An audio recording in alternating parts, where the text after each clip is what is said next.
Siapakah Sang Pencipta itu? Apakah Bapa atau Yesus, atau Bapa sama dengan Yesus? Bait pertama pengakuan iman rasuli atau syahadat agama Kristen kita selalu mengatakan, "Aku percaya akan Allah, Bapa yang Maha Kuasa, Pencipta langit dan bumi." Di pengakuan ini disebut bahwa Sang Pencipta itu adalah Allah, yaitu Bapa, dan semua umat Kristen sangat lantang mengucapkan iman rasuli ini setiap melakukan ibadah. Kejadian 1 ayat 1 berkata, "Pada mulanya Allah menciptakan langit dan bumi." Baik pengakuan iman Kristen dan kitab Kejadian 1 ayat 1 ini mengatakan bahwa Sang Pencipta itu adalah Allah, yaitu Bapa. Hal ini juga sejalan dengan Injil Markus 10 ayat 6, Kisah Para Rasul 4 ayat 24, Pasal 14 ayat 15, Pasal 17 ayat 24, Efesus 3 ayat 9, Wahyu 4 ayat 11, dan lain-lain. Tetapi, bagaimana dengan pernyataan Injil Yohanes tentang Sang Pencipta itu? Yohanes 1 ayat 1-3 dan ayat 10 berkata, "Pada mulanya adalah Firman, Firman itu bersama-sama dengan Allah dan Firman itu adalah Allah. Ia pada mulanya bersama-sama dengan Allah. Segala sesuatu dijadikan oleh Dia dan tanpa Dia tidak ada suatu pun yang telah jadi dari segala yang telah dijadikan. Ia telah ada di dalam dunia dan dunia dijadikan olehnya, tetapi dunia tidak mengenalnya." Menurut Injil Yohanes, Sang Pencipta itu adalah Firman Allah, yang mana pada mulanya Ia bersama Allah dan Firman itu adalah Allah.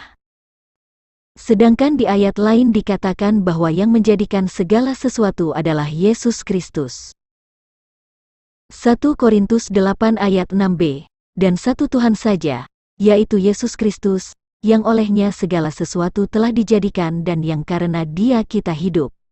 Ibrani 1 ayat 2b, "Oleh Dia, Allah telah menjadikan alam semesta." Kolose 1 ayat 16, "Karena di dalam Dialah telah diciptakan segala sesuatu, yang ada di sorga dan yang ada di bumi, yang kelihatan dan yang tidak kelihatan, baik singgasana maupun kerajaan, baik pemerintah maupun penguasa, segala sesuatu diciptakan oleh Dia dan untuk Dia." Apakah ada 3 pribadi sebagai Sang Pencipta, yaitu Bapa, Firman Allah, dan Yesus Kristus? Atau ketiganya adalah satu pribadi yang menyatakan diri dalam 3 status? Dari sini pun sudah dapat disimpulkan bahwa Allah atau Bapa, Firman Allah dan Yesus Kristus adalah pribadi yang sama, tetapi berbeda status.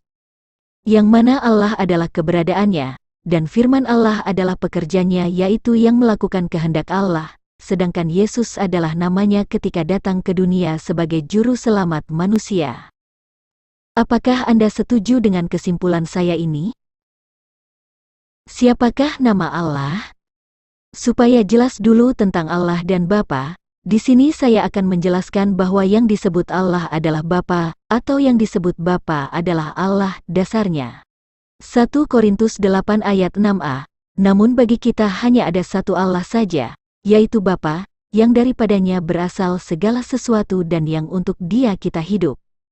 Dan perlu kita ketahui bahwa Allah adalah Roh. Dalilnya dapat Anda baca di Yohanes 4 ayat 24 dan 2 Korintus 3 ayat 17. Dan Yesus yang datang ke dunia sebagai manusia berasal dari Bapa, yaitu dari Roh Kudus menjelma menjadi daging, dan pada waktunya Ia akan kembali kepada Bapa. Sehingga dalam keadaannya sebagai manusia, Yesus bukan sebagai Allah atau Allah Anak, tetapi sebagai manusia ilahi. Tadi saya sudah menunjukkan ayat-ayat tentang Sang Pencipta, yaitu Bapa, Firman Allah dan Yesus, dan tentu ketiga ini adalah satu pribadi bukan 3, yang mana Bapa adalah keberadaannya sebagai Allah, Firman adalah kehendaknya dan Yesus adalah namanya dan Roh Kudus adalah tubuh kemuliaan Allah atau zatnya. Namun Firman yang disebut di Yohanes 1 ayat 1-2 dan ayat 14 adalah pribadi, bukan hanya sebatas perkataan. Sebab perkataan atau sabda tidak berdiri sendiri tetapi keluar dari suatu pribadi, yaitu Roh Allah yang kemudian disebut Roh Kudus. Kalau Anda percaya bahwa Firman yang disebut di Yohanes 1 ayat 1 dan 2, kemudian menjadi manusia adalah Yesus, Sedangkan Yesus menurut Injil Matius dan Lukas adalah manusia yang berasal dari Roh Kudus, lalu Roh Allah seperti burung merpati turun dan berdiam di atasnya.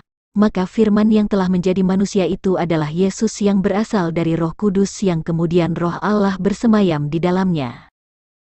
Di dalam konsep matematika kita pernah mempelajari. Misalnya, Y1 sama dengan F, dan Y2 sama dengan R tambah J. Jika Y1 sama dengan Y2, maka F sama dengan R tambah J. Y1 di sini adalah Yesus menurut Injil Yohanes. Y2 adalah Yesus menurut Injil Matius dan Lukas. F sama dengan firman pada Yohanes 1 ayat 1-2 dan ayat 14, R sama dengan Roh Kudus, dan J sama dengan jiwa Allah. Dengan demikian, karena firman yang dimaksud di Injil Yohanes adalah Yesus, maka Yesus yang disebut firman ini adalah sosok yang dilahirkan oleh Maria yang dikandung dari Roh Kudus. Oleh karena itu, firman yang dimaksud di Injil Yohanes 1 ayat 1-2 dan ayat 14 bukan hanya sebagai sabda atau perkataan Allah, tetapi pribadi yang berasal dari Roh Kudus dan kemudian jiwa Allah bersemayam di dalamnya. Di setiap acara baptisan dan ibadah, kita sering mengatakan, di Injil Matius 28 ayat 19 dikatakan, baptislah mereka dalam nama Bapa dan Anak dan Roh Kudus. Dan di doa Bapa kami juga dikatakan, Bapa kami yang di sorga, dikuduskanlah namamu, dan seterusnya. Selama ini kita sering mengucapkan ayat-ayat yang tadi tetapi tentang namanya di beberapa gereja tidak pernah disebutkan, karena mereka beranggapan bahwa Bapa, Anak dan Roh Kudus berbeda pribadi, sehingga muncul istilah Allah Bapa, Allah Anak, dan Allah Roh Kudus. Tentu ini adalah ajaran yang keliru, sebab berdasarkan 1 Korintus 8 ayat 6 dikatakan bahwa hanya ada satu Allah yaitu Bapa, dan di Yohanes 16 ayat 28 dikatakan bahwa Yesus datang dari Bapa. Nah, sekarang kita mencari tahu siapa nama Bapa, nama Sang Firman dan nama Roh Kudus itu. Tentang nama Tuhan memang antara kitab Perjanjian Lama dan Perjanjian Baru berbeda, yang mana di kitab Perjanjian Lama namanya disebut YHWH dan di kitab Perjanjian Baru namanya adalah Yesus. Nama Allah menurut kitab Perjanjian Lama. Keluaran 3 ayat 15, selanjutnya berfirmanlah Allah kepada Musa, beginilah kau katakan kepada orang Israel, YHWH, Allah nenek moyangmu, Allah Abraham, Allah Ishak dan Allah Yakub, telah mengutus aku kepadamu, itulah namaku untuk selama-lamanya dan itulah sebutanku turun-temurun. Yesaya 42 ayat 8, Aku ini YHWH, itulah namaku, aku tidak akan memberikan kemuliaanku kepada yang lain atau kemasyuranku kepada patung. Yeremia 16 ayat 21, Sebab itu, ketahuilah, aku mau memberitahukan kepada mereka, sekali ini aku akan memberitahukan kepada mereka kekuasaanku dan keperkasaanku, supaya mereka tahu bahwa namaku YHWH. Nama YHWH harus dimasyurkan di seluruh bumi. Mazmur 113 ayat 2, kiranya nama YHWH dimasyurkan, sekarang ini dan selama-lamanya. Keluaran 9 ayat 16, akan tetapi inilah sebabnya aku membiarkan engkau hidup, yakni supaya memperlihatkan kepadamu kekuatanku, dan supaya namaku dimasyurkan di seluruh bumi. Nama YHWH harus dipuji sampai selama-lamanya. Nehemia 9 ayat 5, dan berkatalah Yesua, Kadmil, Bani, Hasabneya, Serebia, Hodia, Sebanya dan Petahya, orang-orang Lewi itu, bangunlah, pujilah YHWH Allahmu dari selama-lamanya sampai selama-lamanya, terpujilah namamu yang mulia, yang ditinggikan mengatasi segala puji dan hormat. Apakah nama Bapa adalah YHWH dan nama inilah yang harus dikuduskan, dimasyurkan, dan dipuji dari sekarang dan selama-lamanya, sedangkan nama Yesus tidak? Sedangkan di kitab Perjanjian Baru dikatakan bahwa Tuhan Yesus adalah Allah yang harus dipuji dan dimuliakan, dalilnya adalah Roma 9 ayat 5, mereka adalah keturunan bapa-bapa leluhur, yang menurunkan Mesias dalam keadaannya sebagai manusia, yang ada di atas segala sesuatu, Ia adalah Allah yang harus dipuji sampai selama-lamanya. Amin. 1 Petrus 4 ayat 16. Tetapi, jika ia menderita sebagai orang Kristen, maka janganlah ia malu, melainkan hendaklah ia memuliakan Allah dalam nama Kristus itu. Dengan demikian, apakah Kristen memiliki dua Allah yaitu Bapa dan Anak, atau dua Tuhan yang bernama YHWH dan Tuhan yang bernama Yesus? Sedangkan nama yang menyebar ke seluruh bumi adalah dengan nama Yesus, bukan dengan nama YHWH. Di sisi lain orang Yahudi takut menyebut YHWH dan hanya menyebut Adonai, sehingga nama YHWH tidak mereka masyhurkan atau mereka tinggikan. Apakah dalam hal ini umat agama Kristen telah melakukan kekeliruan atau firman Allah keliru? Sementara di Filipi 2 ayat 9-10 dikatakan, itulah sebabnya Allah sangat meninggikan dia dan mengaruniakan kepadanya nama di atas segala nama, supaya dalam nama Yesus bertekuk lutut segala yang ada di langit dan yang ada di atas bumi dan yang ada di bawah bumi. Apakah nama Yesus di atas nama YHWH dan Tuhan YHWH bertekuk lutut kepada Tuhan Yesus? Jika di kitab Perjanjian Lama nama Allah adalah YHWH dan nama Anak adalah Yesus, bukan berarti keduanya pribadi yang berbeda, sebab Tuhan Juru Selamat di Yesaya 43 ayat 11 adalah Tuhan Juru Selamat di kitab Injil.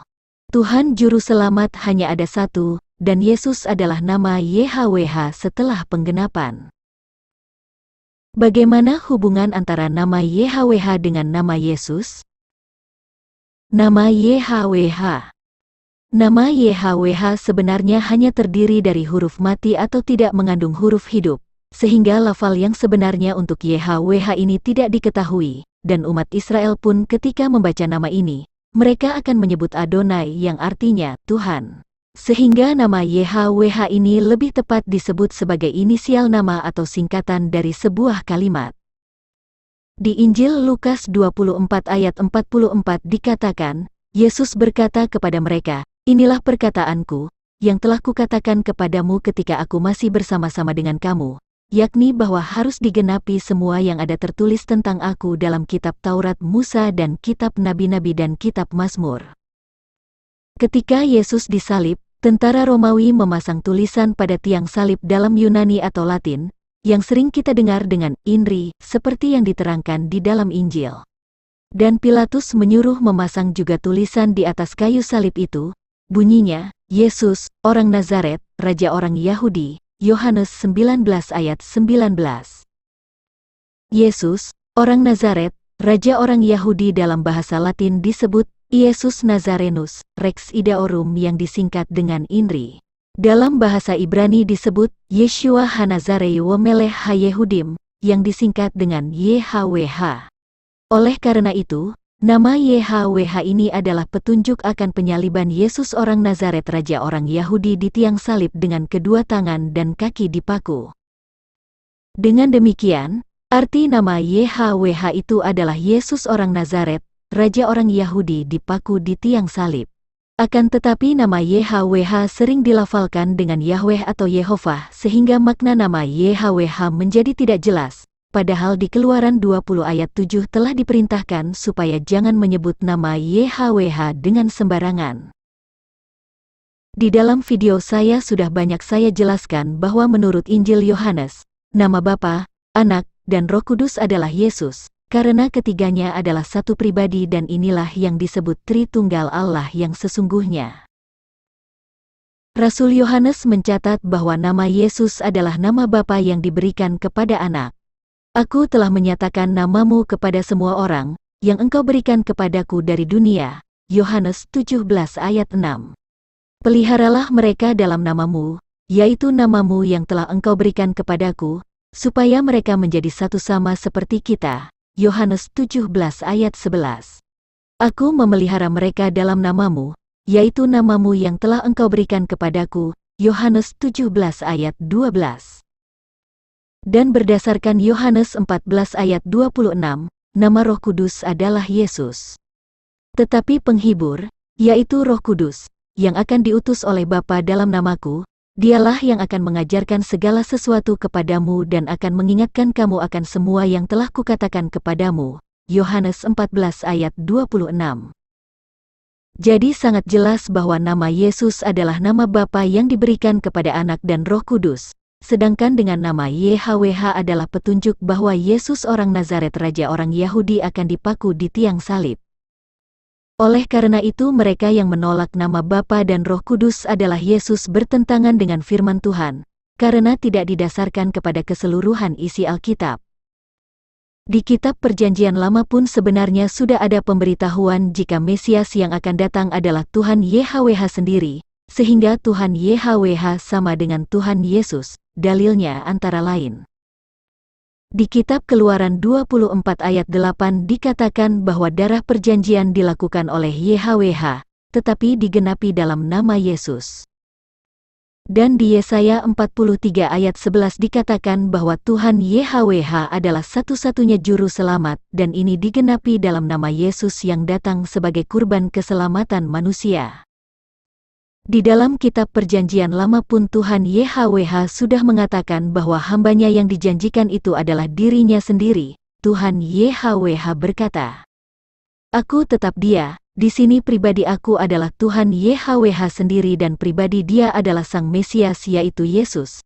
Silahkan baca Yesaya 43 ayat 10-13, Yesaya 41 ayat 4, Yesaya 46 ayat 4, dan lain-lain. Akulah Dia, di sini pribadi aku adalah Tuhan YHWH sendiri dan pribadi Dia adalah Sang Mesias yaitu Yesus. Silahkan baca Yesaya 43 ayat 25. Yesaya 52 ayat 6-7, Ulangan 32 ayat 37-39, dan lain-lain.